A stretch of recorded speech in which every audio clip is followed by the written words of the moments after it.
नमस्कार, स्वागत करती हूँ आप सभी का अपने YouTube channel Smita Hindi classes में।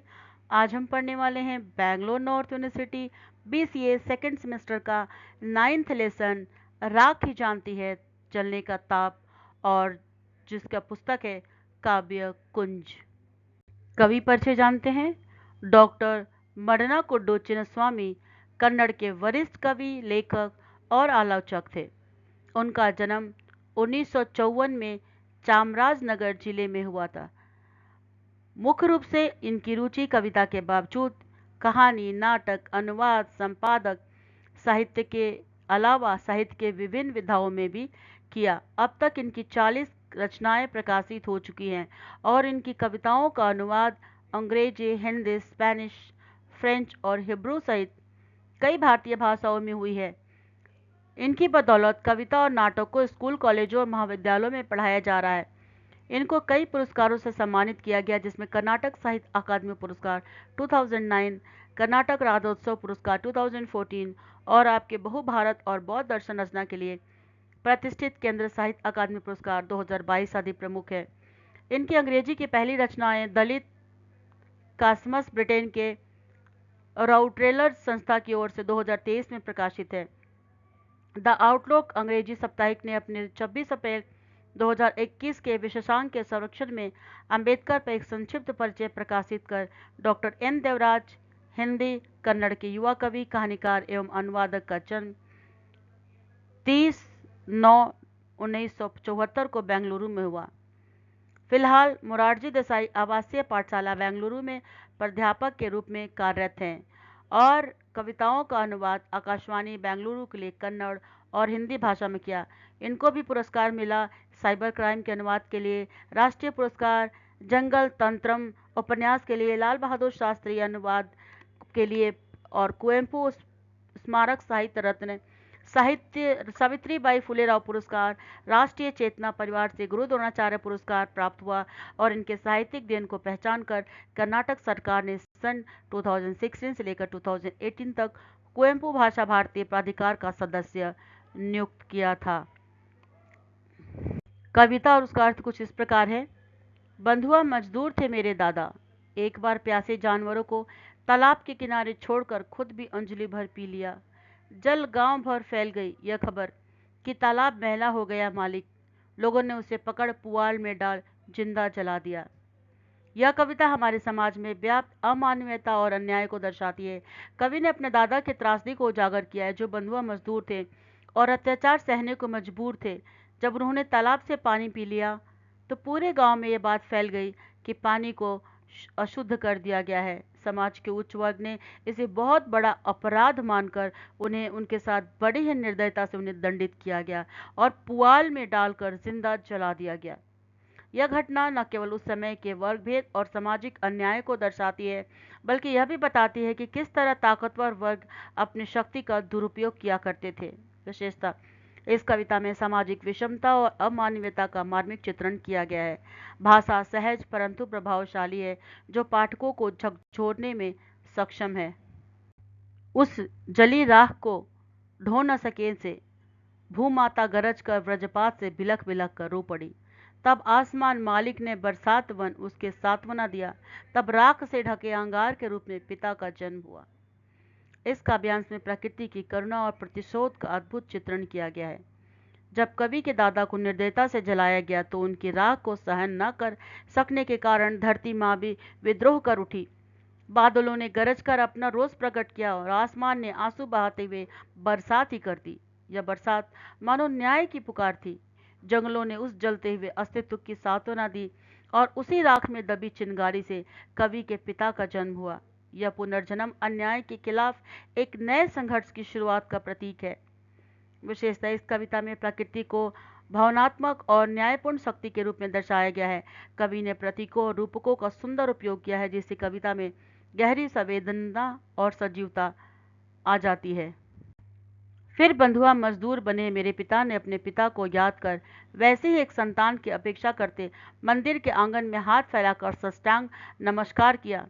गांव भर में यह फैल गई खबर कि भगवान मैले हो गए। मालिक लोगों ने झोपड़ी में आग लगाकर सोते हुए बाप की हड्डियों को जला दिया।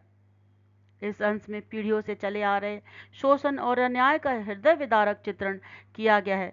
कवि के पिता भी बंधुआ मजदूर बने और अपने पिता की स्मृति में वैसे ही संतान की कामना लेकर मंदिर में साष्टांग नमस्कार करने गए।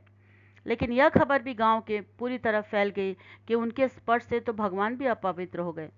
यह उस समाज की विकृत मानसिकता को दर्शाती है जहां शोषित वर्ग को न तो भगवान की शरण लेने का अधिकार था, न ही अपने अस्तित्व को बनाए रखने का। तथाकथित अपराध के दंड स्वरूप मालिकों ने उसकी झोपड़ी में आग लगा दी, जिससे उनके पिता की हड्डियां भी जलकर राख हो गई। यह घटना वर्गवेदी अत्याचार और अमानवीयता के पराकाष्ठा को दर्शाती है। विशेषता इस कविता में सामाजिक शोषण और धार्मिक पाखंड का गहरा व्यंग है। शब्द सरल है, लेकिन उसकी तीव्रता और भावनात्मक प्रभाव बहुत ही ज्यादा गहरा है, जो अन्याय के खिलाफ आक्रोश पैदा करता है। फिर उस राख को ना ढो सकने से भूमाता भूकंप द्वारा सिसक कर रो बैठी। तब सागर ने बाढ़ बन के आके सांत्वना दी थी। तब ज्वालामुखी के रूप में मैं पैदा हुआ। यह अंश अन्याय के खिलाफ प्रतिशोध और पुनर्जन्म की अवधारणा को दर्शाती है। जब कवि के पिता की झोपड़ी जला दी गई, उसमें उनकी हड्डियां भी राख बन गई, तो धरती माता इस पीड़ा को सहन न कर सकी। वह भूकंप के रूप में कांप उठी और उसकी सिसकियां पूरे प्राकृतिक में गूंज उठी। इस पीड़ा को देखकर समंदर भी सहन न कर सका और बाढ़ के रूप में आकर सांत्वना देने लगा। लेकिन यह केवल विनाश की समाप्ति नहीं, बल्कि एक नए संघर्ष का जन्म था। राख से दबी चिंगारी अब ज्वालामुखी बन चुकी थी और इसी रूप में कवि ने जन्म लिया, जो अब इस अन्याय और अत्याचार के खिलाफ विद्रोह का प्रतीक बनकर उभरने वाला था। विशेषता इस कविता में प्राकृतिक आपदाओं को भावनात्मक के प्रतीक के रूप में प्रस्तुत किया गया है। कवि ने अन्याय को केवल एक व्यक्तिगत त्रासदी के रूप में नहीं, बल्कि पूरे ब्रह्मांड की पीड़ा के रूप में दर्शाया है। कविता में क्रांति और प्रतिशोध की भावना तीव्र रूप में प्रकट होती है, जो इसे अत्यंत प्रभावशाली बनाती है।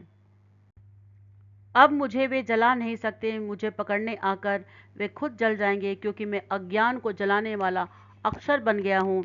मौत रहित सत्य के लिए मैं साक्षी बन गया हूँ। अर्थ इस अंतिम अंश में कवि ने अन्याय और अत्याचार के विरुद्ध अंतिम विजय की घोषणा की है। अब वे शोषक उसे जला नहीं सकते, क्योंकि वह एक चेतना बन चुका है। ज्ञान की वह अग्नि जो अज्ञान को जलाने की शक्ति रखती है, अब वह केवल एक व्यक्ति नहीं, बल्कि अक्षर के रूप में अमर हो गया है, जो सत्य की रक्षा के लिए हमेशा मौजूद रहेगा। वह शोषण और अन्याय के विरुद्ध संघर्ष की गूंज बनकर अमरत्व प्राप्त कर चुका है। अब अत्याचारी उसे जलाने आएंगे तो वे स्वयं भस्म हो जाएंगे, क्योंकि अब वह खुद एक अजय सत्य की साक्षी बन चुका है। विशेषता इस कविता का अंत अत्यंत शक्तिशाली और प्रेरणादायक है। इसमें ज्ञान और सत्य की अमरता का प्रतीक बनाया गया है। भाषा में ओजस्विता जो पाठकों के भीतर न्याय के प्रति जागरूकता और संघर्ष की प्रेरणा जगाती है। कवि के दादा कौन थे? बंधुआ मजदूर। कवि के दादा ने तालाब के साथ क्या किया? वहां से पानी पी लिया था। तालाब से पानी पीने पर क्या हुआ? पूरे गांव में यह खबर फैल गई कि तालाब मैला हो गया। मालिकों ने दादा को क्या सजा दी? उन्हें पुआल में डालकर जिंदा जला दिया। धरती माँ ने दादा की पीड़ा कैसे प्रतिक्रिया की? वज्रघात से रो पड़ी। कवि के पिता का जन्म कैसे हुआ? राख में दबे अंगारों से। कवि के पिता ने अपने पिता को कैसे याद किया? संतान की कामना करते हुए, मंदिर में नमस्कार करके। गांव वालों ने पिता के मंदिर पर जाने पर क्या प्रतिक्रिया की? कहा कि भगवान मैले हो गए। मालिकों ने पिता को कैसे मारा? झोपड़ी में आग लगाकर। धरती माँ ने पिता की पीड़ा पर कैसे प्रतिक्रिया दी? भूकंप के रूप में सिसक पड़ी। सागर ने धरती माँ को कैसे सांत्वना दी? बाढ़ के रूप में आकर। कवि का जन्म कैसे हुआ? ज्वालामुखी के रूप में। अब कवि को जलाया क्यों नहीं जा सकता? क्योंकि वह ज्ञान का अक्षर बन गया है। कवि का नया स्वरूप क्या है? अज्ञान को जलाने वाला अक्षर। कवि ने स्वयं को किसका साथी कहा है? अमर सत्य का। मालिक अब कवि को पकड़ने आएंगे तो क्या होगा? स्वयं जल जाएंगे। कवि के शब्द किन्हें जलाने की शक्ति रखता? अज्ञान को। कवि की यात्रा किन संघर्षों से होकर गुजरी? अन्याय, शोषण और विद्रोह से। कवि ने किस रूप में अपनी विजय घोषित की? अक्षर और सत्य के रूप में। इस कविता का मुख्य संदेश क्या है? अन्याय के विरुद्ध संघर्ष और ज्ञान की अमरता। टिप्पणी लिखें। अन्याय के विरुद्ध संघर्ष और सत्य की विजय। यह कविता पीढ़ी दर पीढ़ी चली आ रहे शोषण, अत्याचार और सामाजिक अन्याय की मार्मिक अभिव्यक्ति है। कवि ने अपने दादा और पिता के माध्यम से उस अमानवीय समाज का चित्रण किया गया है, जहां निम्न वर्ग को न केवल अपमानित किया जाता था बल्कि उसके अस्तित्व तक को मिटा देने का प्रयास किया जाता है। कवि के दादा को तालाब से पानी पीने पर जिंदा जला दिया गया और उनके पिता को भगवान को अपवित्र करने के आरोप में आग में झोंक दिया गया। लेकिन यह अन्याय सिर्फ एक व्यक्ति का अंत नहीं था, बल्कि एक विद्रोह की चिंगारी को जन्म दिया गया था। धरती, माँ, सागर और ज्वालामुखी के प्रतीकों के माध्यम से यह दर्शाया गया कि प्रकृति भी अन्याय के खिलाफ खड़ी होती है। अंततः कवि स्वयं ज्ञान का प्रतीक बनकर उभरता है। अब वह कोई सामान्य इंसान नहीं, बल्कि अक्षर बन चुका है। वह अक्षर जो अज्ञान को जलाने और सत्य को अमर बनाने की शक्ति रखता है। यह कविता केवल एक व्यक्तिगत पीड़ा की कहानी नहीं, बल्कि पूरे समाज के लिए एक चेतावनी और प्रेरणा है कि अन्याय और शोषण सदा नहीं टिक सकते, क्योंकि अंततः सत्य की ही विजय होती है। तो छात्रों, इस तरह से ये वीडियो यहीं पर कंप्लीट होता है और उम्मीद करती हूँ कि अब तक आपने सारे इसके पहले के वीडियो देख लिए होंगे। जब तक आपको समझ में ना आ जाए, वीडियो को स्किप ना करें, पूरा वीडियो आराम से देखिए। आराम से देखने के बाद इसके बाद आप इसे लिखने का प्रैक्टिस करें, क्योंकि एग्ज़ाम में मूल तौर पर आपको लिखना ही है। तो पूरे वीडियो देखने के बाद वीडियो का उस पार्ट का सारांश भी लिखने की प्रैक्टिस करें और इसी तरह मेरे चैनल पर बने रहें। और आपको लगता है कि ये वीडियो आपको हेल्प कर रहा है तो मेरे चैनल को सब्सक्राइब, लाइक, कमेंट और दोस्तों के साथ शेयर करना ना भूलें। नेक्स्ट वीडियो लेकर मैं फिर हाजिर हो जाऊंगी। तब तक के लिए नमस्कार।